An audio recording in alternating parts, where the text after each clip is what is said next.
Welcome to the For Love and Money podcast, the show where business and social purpose meet to inspire a movement for positive change. Here's your host, Carolyn Butler-Madden. Our guest today is a leader of the global purpose movement. Best-selling author, visionary founder, inspiring keynote speaker, Afdhel Aziz is on a mission to solve one of the biggest problems facing individuals and companies in the 21st century: how to find purpose and meaning in their work and unlock the enormous power of business to do good in the world. He is the founder and chief purpose officer at Conspiracy of Love, a global purpose consultancy that works with Fortune 500 companies to help them grow their businesses by doing more good in the world. Conspiracy of Love is a proud minority-owned business and a certified B Corp. He is also the co-founder of Good is the New Cool, a creative company and content incubator focused on creating positive stories that fill the hope gap. Good is the New Cool produces books, podcasts, TV shows, and a global conference series called GoodCon that has taken place in LA, London, Sydney, and New York. Afdhel is the co-author of the best-selling books Good is the New Cool, Market Like You Give a Damn, and the follow-up, The Principles of Purpose, as well as writing the Power of Purpose column in Forbes. He is also an internationally renowned keynote speaker who has been featured at the Cannes Lions, YPO, South by Southwest, Forbes CMO Summit, Advertising Week, Conscious Capitalism, and the Fast Company Innovation Festival. He lives in LA, California with his wife and son. Afdhel, thank you so much for taking the time to join us on the For Love and Money podcast. Welcome. Thank you, Carolyn. I'm a huge fan. Thanks for having me. Thanks for being a champion for purpose in Australia. I'm so excited to have this conversation. It's been coming for a while. And today I want to take the opportunity that this interview offers to tap into your insights and expertise to answer some of the biggest questions around purpose that listeners may have, and to explore some of the more critical challenges. And we've just talked about this and agreed it's going to be less a Q&A and more I'll throw a few questions to get us started, but I'd love to get your questions on the table as well. And, let's get into it and see if we can get to the root of some of the tougher ones. But before we do, I will kick off with the question we ask all of our guests. And that is, what is the role of love in business today, do you think? Well, you're talking to a guy whose company is called Conspiracy of Love, so the answer's right there in the title of the company. We think that actually love is one of those often misused terms when it comes to business. And some people look at us strangely and say, why are you called Conspiracy of Love? And we have to explain to them, well, you know how you say you want your consumers to love your brand, or you want your employees to say, I love working for this company. Well, the secret is you have to give love to get love. And companies aren't very good at giving love. And so we sometimes say we're in the business of helping, companies unlock their purpose, but deliver love to the communities they're part of, to the environment, certainly internally to their employees. And so it is one of those powerfully used words, but it comes with an expectation that you have to walk the walk. You can't just expect it from other people. You have to show up as a company as well and act with love. That's a fabulous perspective. And it's such an obvious one when you think about it, but in business, it has been a one-way street, hasn't it? It's like, they want all this stuff and they want to manufacture this stuff, but they haven't realized until now that the way to get it authentically and with longevity is to give it. To give it, to give care, 100%. To give a damn, to look after your people and your customers and, and to care enough for something to stand up for it. Yeah. And I think that's where, it's funny when people say, what is the conspiracy of love? We say, well, the answer is all those people who are inside companies, who are kind of toiling away, sometimes secretly, sometimes feeling alone, to unlock that love. To unlock that love in their companies. And the conspiracy is, it's all these incredible women and men, and I say women and men deliberately because 90% of our clients are women. I just want to point that out. Same. It is women who are rolling up their sleeves and sorting the stuff out. And sometimes they feel alone. Sometimes they feel like I'm the only person inside this company who feels that. And our job is to say, no, no, no, no. There's a vast conspiracy of people who are like you in all of these companies, in all of these different, all over the world. And let us help you join this network of purpose-driven leaders who are trying to unlock the power of love in business. So interesting you say that, and we experience the same here. It is predominantly women, but even the men who we work with are in touch with their feminine side. They're really comfortable with their feminine side, and I think it really connects to this idea of the soft skills in business that traditionally haven't been valued. They've got a place, but just keep them in line. But what I'm seeing is they're starting to come to the fore. And I love the way, I love the name Conspiracy of Love. I always have. But I love the way you talk about it here, because, yeah, it feels like, people are, conspiring, but it's bubbling up, and people are finding other people like them who care enough. Yeah, I'd love to get your perspective on how it's turning into a movement, Carolyn, because that's what we certainly see right now, and it's a global movement, right? So right now we're working with Sephora on a global purpose platform that covers all of their different markets, Middle East, China, North America. We're working with Nike out of Amsterdam on a super interesting project around storytelling and purpose.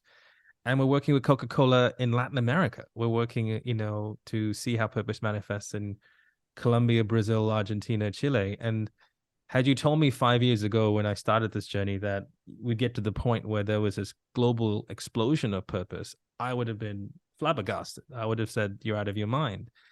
But that's what's happening right now. There is this flourishing, and there's some markets which are ahead of others. So I would say North America is where it's most advanced.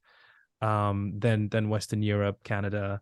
Actually, I would put Canada and Australia in kind of like the same tier, where I would have expected purpose to be embraced faster and deeper, but it hasn't happened as yet. And then you kind of got Latin America, as I said, and Asia, which are now waking up. And so there's kind of a long tail of purpose that's happening globally, and we have a ringside seat to what's going on, and it is truly exciting. And I want to get to that, because I think Canada and Australia. I've got Canadian friends, and you would know Phil Hayde from Public Inc. in Canada. Amazing work, yeah. Yeah, and we were talking for a long time, and we were saying, God, there's such similar countries and societies in so many ways. So it doesn't surprise me that they're sort of tracking around the same, and I would say lagging. And I want to get into that. But before we do, what do you think has driven the movement, has escalated the movement in the other markets and here as well in Australia? But COVID do you think that's part of it? Well, it's funny. I'm working on book number 3 at the moment, which is about personal purpose. And so that book 1 was brand purpose, good as a new cool market, like you give a damn, principles of purpose. Book 2 was about corporate purpose. And the third book in the trilogy is about individual purpose and how you find it through work. Oh, brilliant. And I might have done like 24 interviews at this stage. And the common thread I keep seeing is that trauma plays a role in kickstarting somebody to think about their purpose. Something bad happens to them. They're in a natural disaster. They almost die. Somebody close to them dies. They lose their job. They almost go bankrupt. They go through a moment where there's a crack in the universe. And that's the thing that makes them go, wait a minute, I got to think about why I'm here and what my role is and what I'm going to do with, the rest of my life. And I think those markets which embrace purpose first were the ones where there was trauma, societal trauma happening. Like in the United States, we had the 2008 financial crisis. We had, Donald Trump as a elected official sowing dissent. So we had the kind of tinder, if you will, for purpose to kind of catch fire. But then COVID hit, and globally for 2 years, we had a global amount of trauma. Like everybody in the world, no matter where you are, suffered. And so I think that it's not a coincidence that's why we're seeing such a flourishing of purpose now, as leaders in companies say, well, that time made me really think about who I am and what legacy I want to leave behind.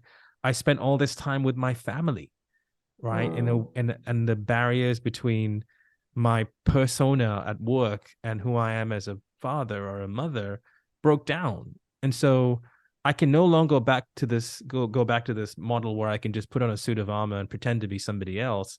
Like those family values are human values. And especially now as people are working from home, like you can't pretend to be somebody else when your daughter is running behind you, or, and so we're seeing kind of like I think we're seeing a species level of consciousness occur because of trauma, which hopefully is the silver lining that we get coming out of the tragedy and trauma that COVID happened. And I think that's why you're seeing consumers now saying, I'm really going to be careful about what I buy and support brands that have my values. Employees saying, well, I'm going to go work for companies that share my values, and you better show me how my work has purpose and meaning. And then coupled with the rise of ESG and impact investing, and investors going, we think the best, most sustainable and ethical companies are the ones that are going to make the most amount of money. And so you're seeing, for a modern day CEO, that's 3 of your biggest stakeholders, your consumers, your investors, your employees, going, I now expect you to do some good in the world. And that's why we say purpose is the next digital. It's a wonderful quote from Max Lenderman. I want to give a shout out to Max, who came up with that. And he's so true. It's like in business, if you think of how disruptive the arrival of digital was, well, get ready, because purpose is arriving, and it's going to be as transformative as the arrival of digital was. I love that. And that excites me no end, because, like you, I've seen the businesses that are doing it so well. And what we're seeing here is this explosion of startups of, I heard someone describe it as Mission 2.0 focused businesses. So they start with their mission. They don't know what the business is going to be. They don't know what their products are going to be, but this is the problem they want to solve.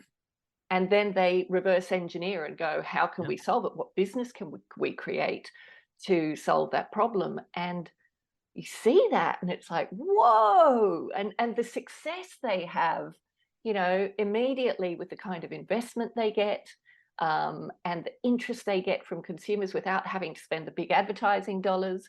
And it's like, people, this is the future. No, it's harder.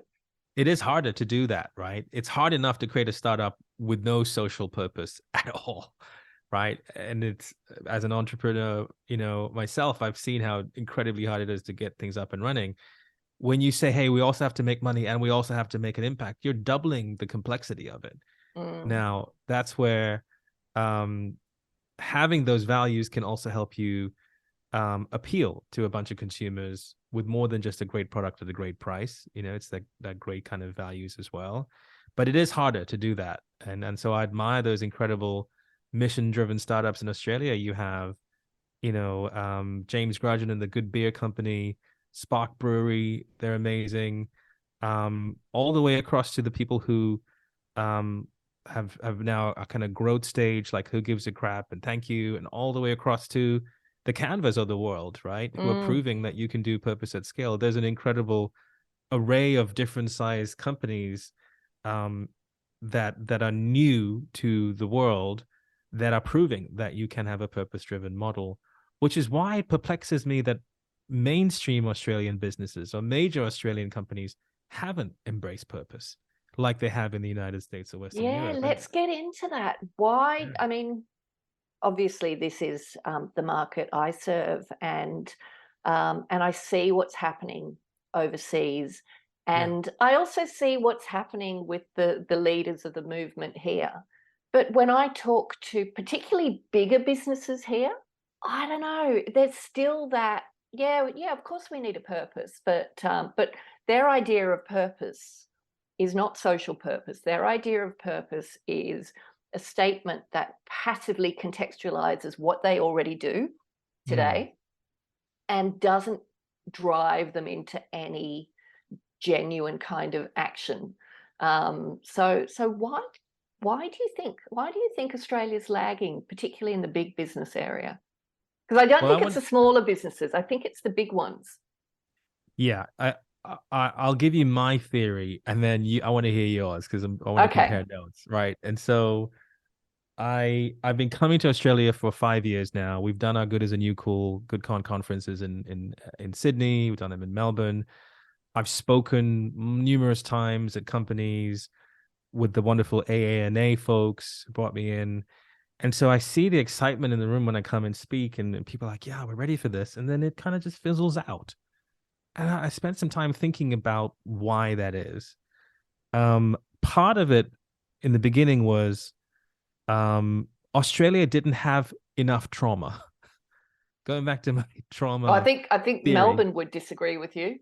Well, this is before the fires, before kind of all of the, the lockdowns and things like that. This is the good days, right? You never had a 2008 financial crisis. You kind of wonderful economy plowing ahead. And so there was a complacency, I think, that said, oh, we're good. What do we not need to worry about? By the way, that's also something that comes from having a very good welfare state. The government is supposed to take care of problems, right? So why should corporations get involved? Another structural thing you share with Canada, which is there's also this kind of expectation that there's free healthcare, there's free education, brands and companies, you don't need to get involved in this. I think there's also an old boys club. I think there's a chauvinism that play there that is just happy with the status quo and doesn't really need to worry about kind of changing things because everybody's happy, everyone's getting played well. And I think that's where again, I go back to the fact that 90% of our clients are women who I feel there's a reason, because they are frustrated. They do see the inequality in gender inequality. They do see the problems around them that they're facing. And so they're more determined than ever to take that frustration and anger and turn it into action in a way that men aren't. They're our male clients. I love you guys and you're amazing. But what the women are doing is unbelievable. They're rolling up their sleeves and getting involved. Australia is also a conservative country, right? It has a conservative government till pretty recently, and I think that there wasn't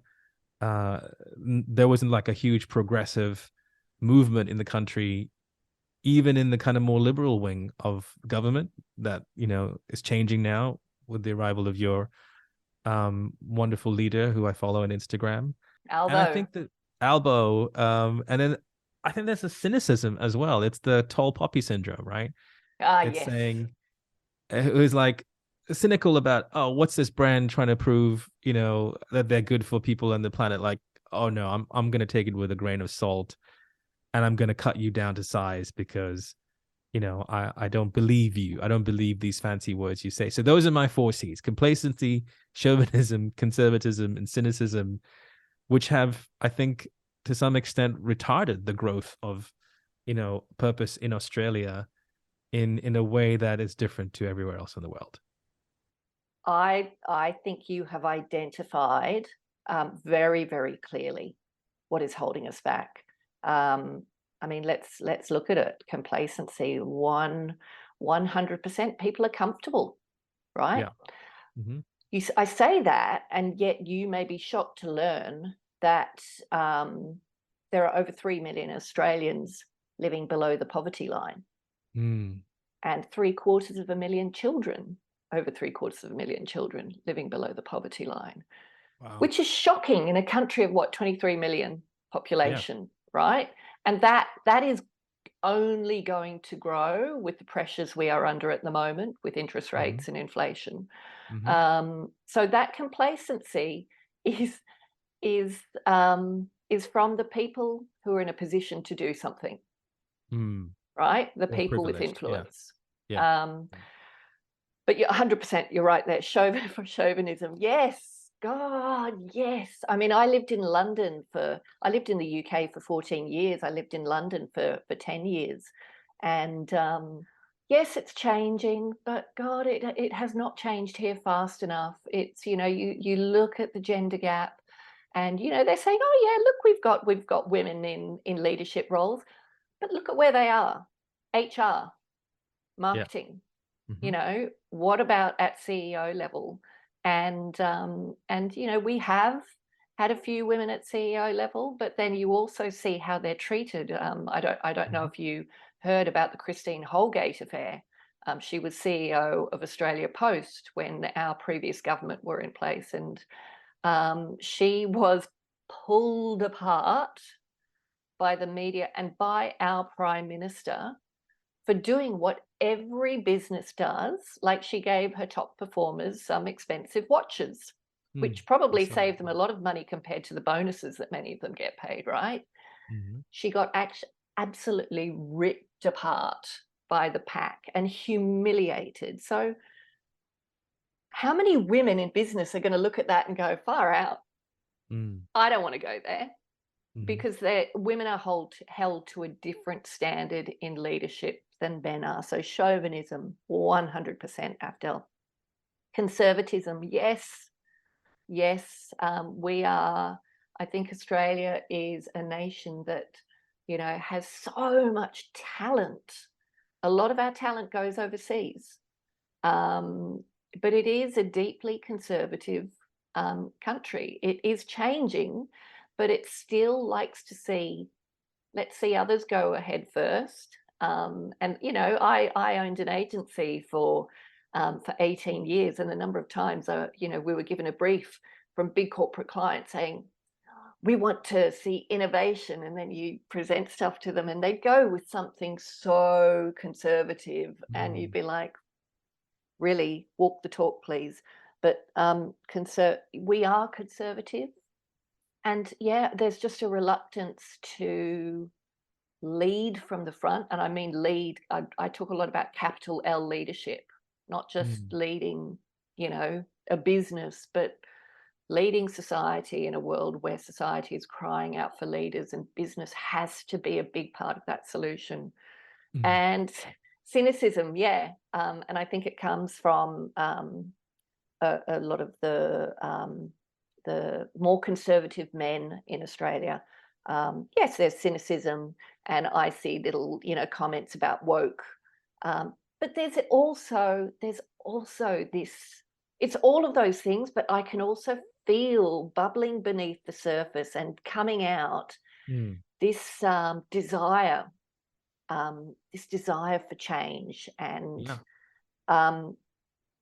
one of the things I think is, I think the big thing that is, and it's sort of encapsulated in everything you've talked about here, but it's fear. I think there's a fear in doing something that leaves the standard, is a departure from the way we've always done things here.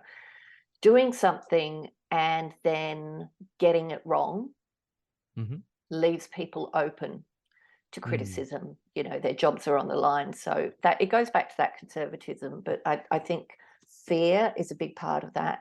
And another thing that I've got to be in my bonnet about at the moment is boards. I think a lot of boards in Australia lack the knowledge of what's going on around the world. Yeah. But more importantly, I think they lack the skills. Like, boards today, their responsibility is for the governance of the business, and they should be looking down the road at the future, And this is just guesswork. I don't know myself, but just from what I see and from what I read, I feel there is a lack of knowledge and skills in boards that really needs to be tackled. 100%. I wrote a Forbes article about this, which is the 5 mistakes boards make when they think about purpose. And I go back to the purpose is the next digital analogy. This is a topic that they don't know anything about.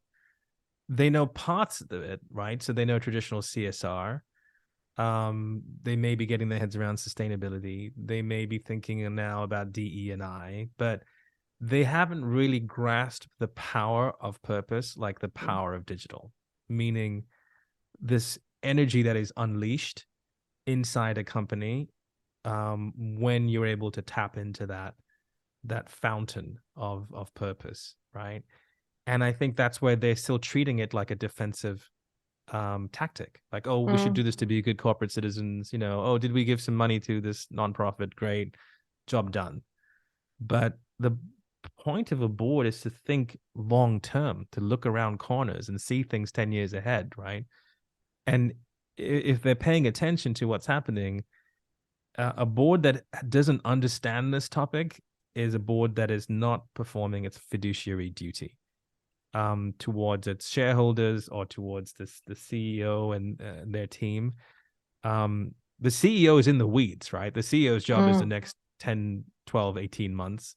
I get why they might be wrapped up in short-term kind of, timeframes, but a board's job is to look ahead and see 3 years, 5 years, 10 years out, to spot problems occurring.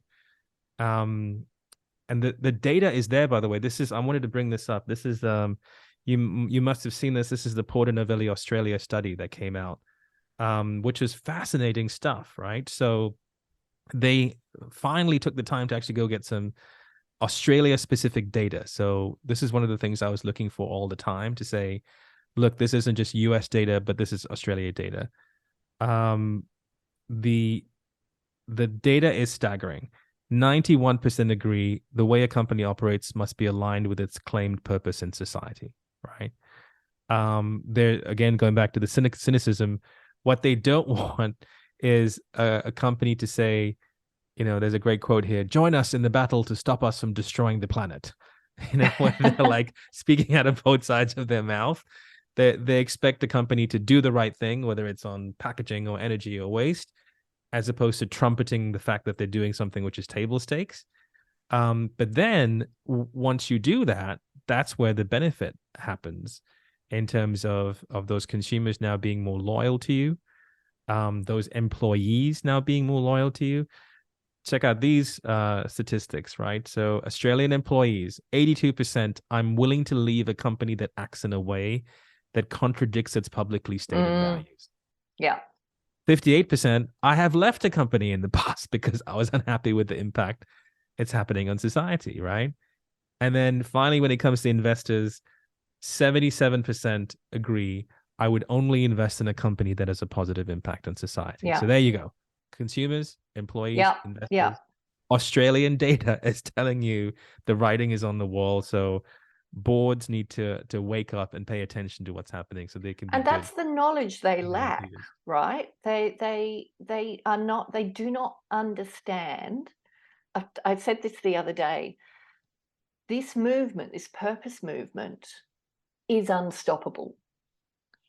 We just had the Purpose Conference here last month, I think it was. Amazing conference, yeah. An incredible conference, and 2 days of that, and just seeing what is happening at every level of business, from startups to SMEs and to corporates, right?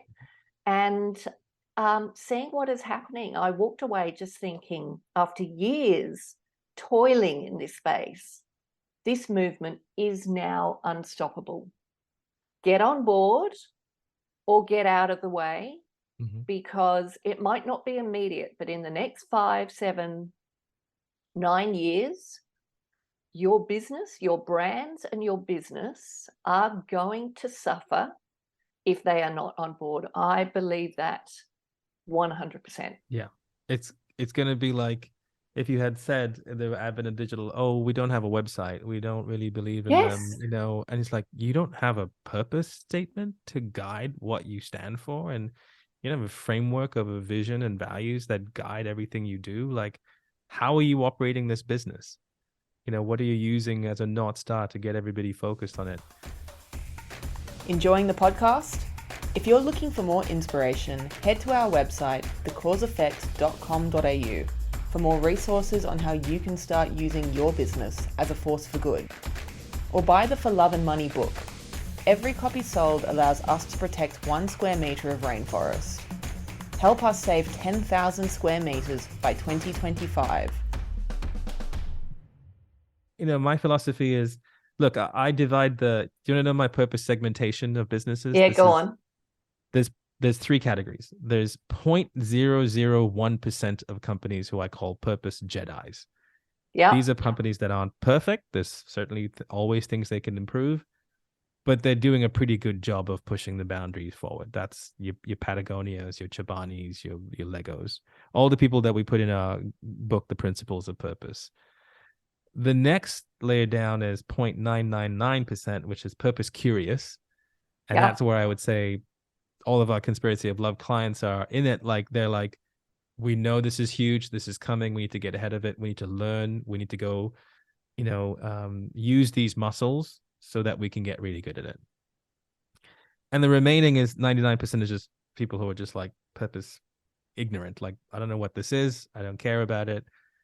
And they're the ones who are going to be most likely to be disrupted, when the time comes. And so my philosophy is, look, there's more than enough work to be done in that 0.99%. So I'm just going to focus my attention there and try and, take these companies on this journey of purpose transformation, just like companies went on a journey of digital transformation 20 years ago. I love that analogy with digital. I think you're spot on. And it's interesting to hear your segmentation of purpose, and it correlates with some things that we've developed just recently. Actually, it came about from a collaboration with another company, Digital Storytellers, and it was actually a byproduct of our collaboration. And it's the purpose maturity curve, right? So I talk a lot about purposeful companies versus those with a purpose and those without a purpose. And through this collaboration, it was like, is there a purpose maturity curve? And of course there is. And it's similar to what you talk about, but ours has 4 sections. And the first one is the red zone, where it's absent. That's profit-driven companies. And then we have the amber zone. And the red zone myth is that the purpose of business is profit and purely profit. And then we have the amber zone, which is necessity, and that's compliance, right? And the amber zone myth is we need to tick the boxes. We've got to recognize other stakeholders because we're being told we have to. And then we have the light green zone, which is exploratory. So this is your purpose curious, right? And this is where organizations are starting to tentatively embed purpose in different areas. And the light green zone myth is having a purpose and giving back time and money is enough. And the truth is, a lot of people stop there because they think that's enough. But then the dark green zone is where, the wonderful things happen, because the dark green zone is where organizations are purposeful. They're living purpose. They might not be perfect, but they are looking at, how do we serve our purpose in different ways without limiting ourselves to the confines of, what we have been. And purposeful businesses, as we know, financially outperform the market. But it is at that dark green zone that you unleash the potential of people. And it's only when you unleash the potential of people that you can unleash the full potential of a business. Love it. I love the segmentation. I'm totally going to steal that. I'll send it to you. Anyway. Steal it, contribute to it. Let's, make it something that really people can understand and engage. I'll tell you where our work as Conspiracy is now moving to, and when we talk about purpose transformation, the goal of a company is to get it to the point where it has put solving social or environmental problems at the core of its growth strategy.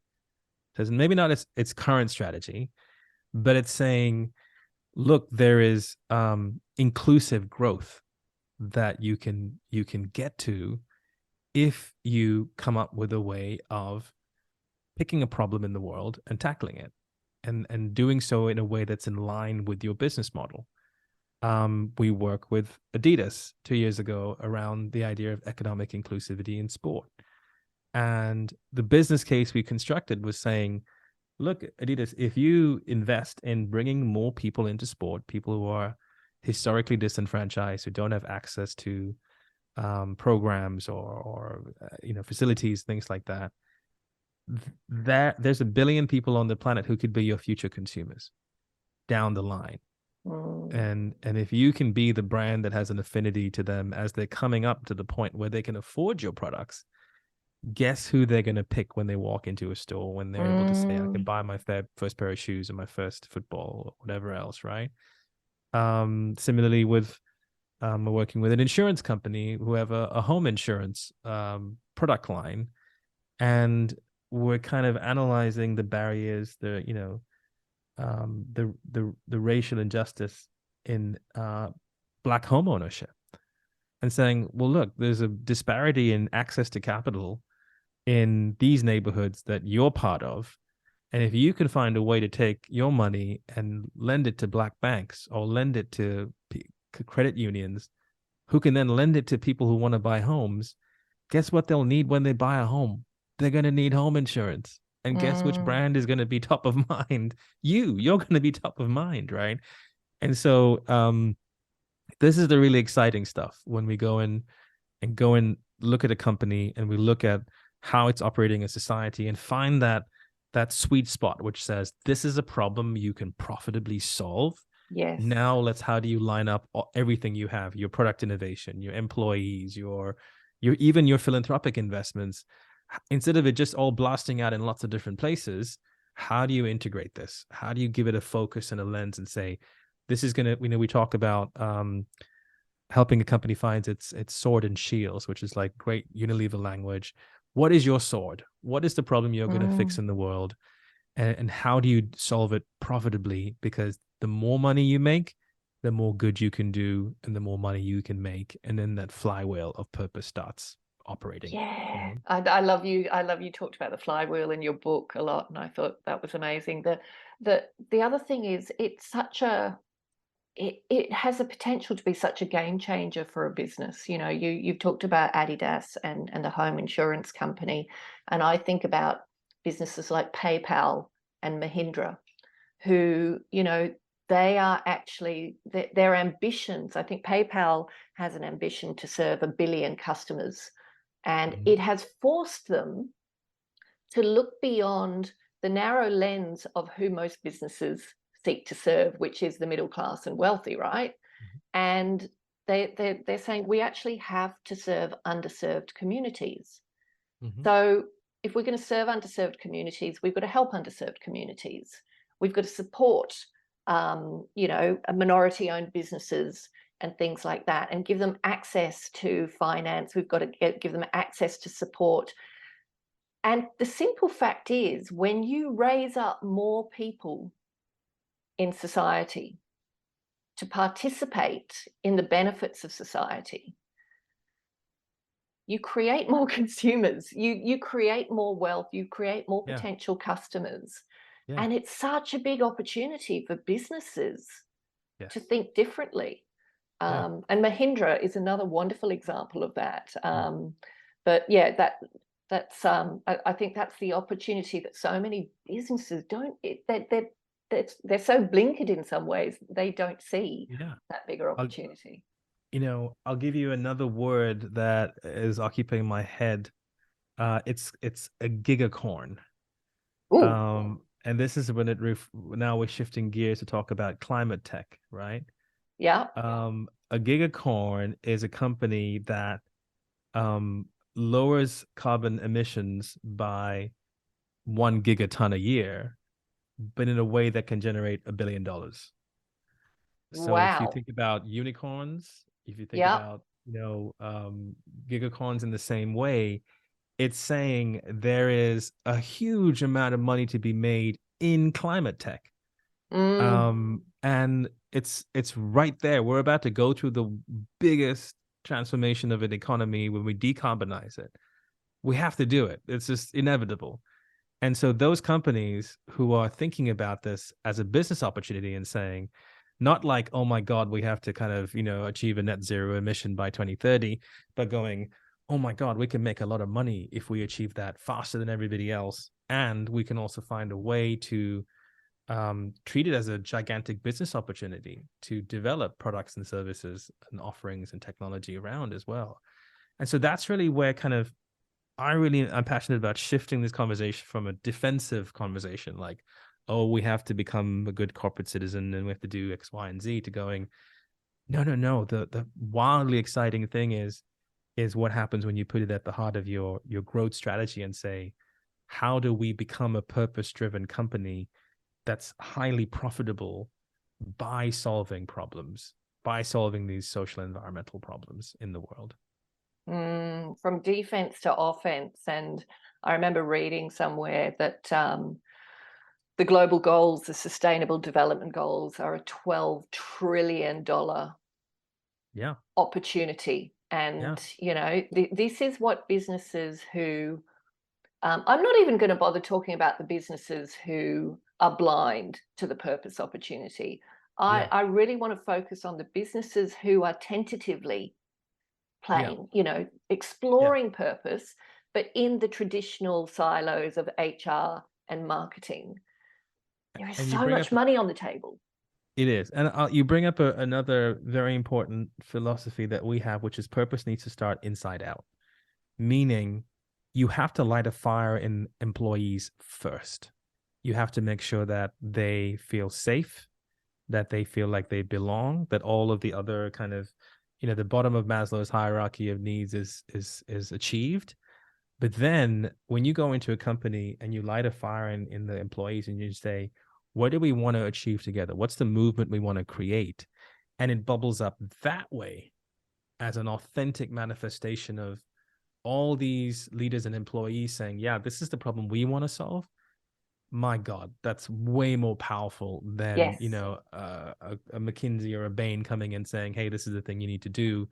You need to have the business case for it as well, but it is absolutely crucial that you light a fire in people, and this is what we do with we have a GPS to purpose methodology and approach where we go in and do large scale purpose workshops with the employees. We've done them in Australia. We did it with A2 Milk. We've done them with Hanes.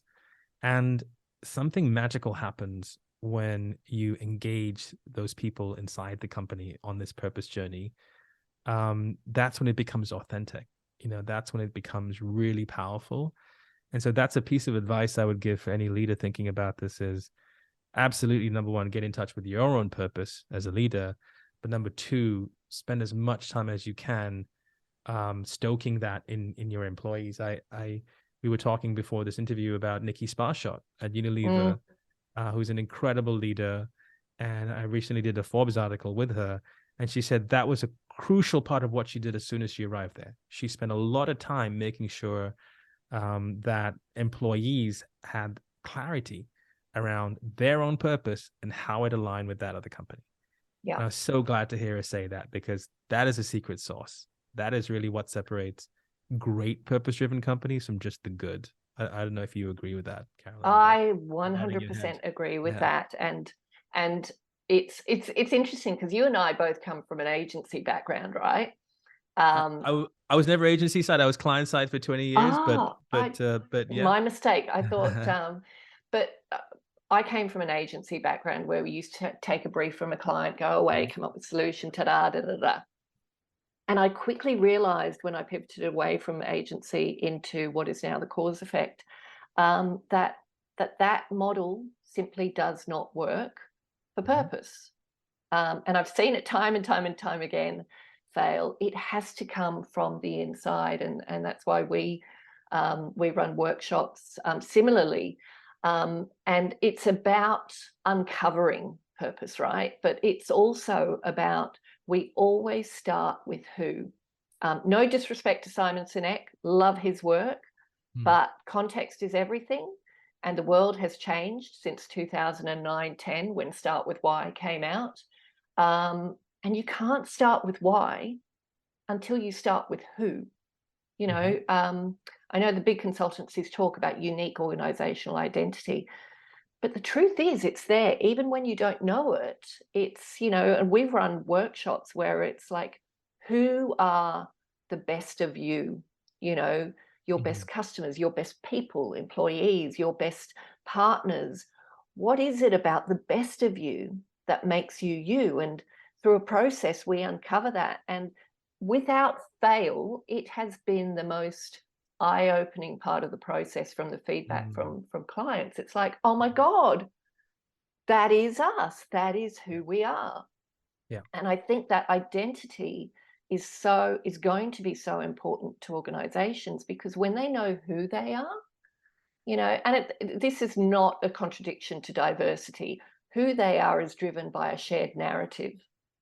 It's what you care about. It's shared narrative, which is vision and values and purpose, right? But it's like, who are you? What matters to you? What will you stand up for? What is your line in the sand?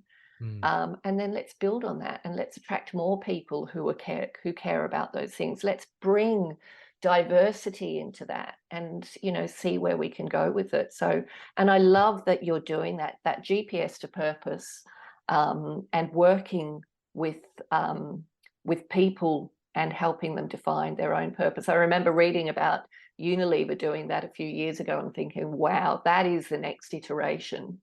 And I think that will come to Australia, and for the more progressive companies, I think that's something that will happen now. I want to see more Australian companies be more courageous and lean into, becoming purposeful and letting purpose drive action. What is we're coming up to the hour, and we're going to have to bring this to a close, which is really frustrating because I've enjoyed this chat and I think we could chat on for a while. But, based on what you've highlighted is holding purpose back in Australia, what do you think is the opportunity? I want to lead you a little bit on this, because you mentioned women and 90% of your clients being women. And I suspect that you have experienced what we have experienced, which is it's usually led by an individual, a champion, someone who has this burning desire to make change, to use their influence in a business to make change. Speaking to our listeners who might be those people, what's your advice to them? How do they start? Yeah, it's a great question to end on. I'd say really do the work to understand your own purpose first, and in this new book that we're writing, which is called GPS to Purpose, like how do you find your purpose? Love it. There's 3 stages to your career. Stage 1 is I'm not important. Stage 2 is I am important. And stage 3 is I want to work on something important. Oh, I love it. Right. And if you find yourself at that stage where you're like, I just want to work on something important, then really take the time to look at your own GPS, look at your gifts, passions, and who can you be of service to. The best purpose-driven leaders can recite their purpose like poetry, like they're super clear on it. They have that clarity. So that's step 1. And then step 2 is find your allies. Like there's got to be somebody else in the organization who feels the same thing too. And all you need to do is find one other person. Then you have a conspiracy. A conspiracy is 2 people, right? So just find one other person, and then you'll find more, and then gradually it'll start to grow. And then you're off to the races, So yeah, do the work on your own purpose, find your allies, and trust me, it is the most incredible journey you will ever go on in your life or your career. Afdhel, thank you. Wise words, wise advice. Thank you so much for joining us today on the podcast. I've loved chatting to you. You really are a leader in this space and a source of huge inspiration to me. So thank you. Right back at you, Caroline. Thank you for being a leader in this space too. And thank you for having me today.